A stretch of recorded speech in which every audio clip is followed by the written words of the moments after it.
One of the great mysteries of the gospel to me is not just that Jesus calls us to himself. That part is amazing.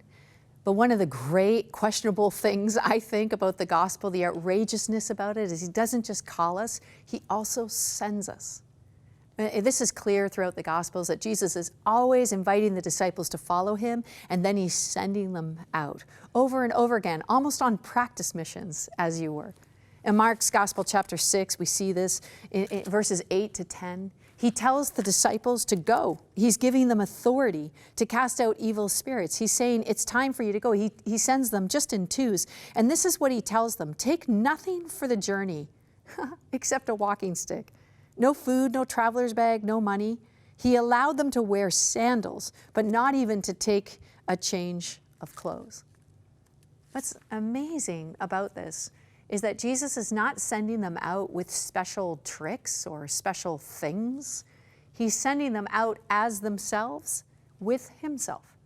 He's sending them out in authenticity, just as they are. You know, years ago, I helped lead a ministry van on the streets of Edmonton to women who were sexually exploited. I remember thinking all through building that ministry that what I needed was more money. I needed more stuff. I needed staff. I needed professional help. I needed managerial. I needed a fancier office, or at least something to make the ministry better, to tell you the truth. But Jesus kept saying to me, you do not need money. You do not need staff. You do not need program. And I was like, no, I'm telling you, I really do. This won't be working. But one night I was on the van, and there was a group of volunteers from a local church, and they also were on the van. A woman came on the van. She was very, very upset.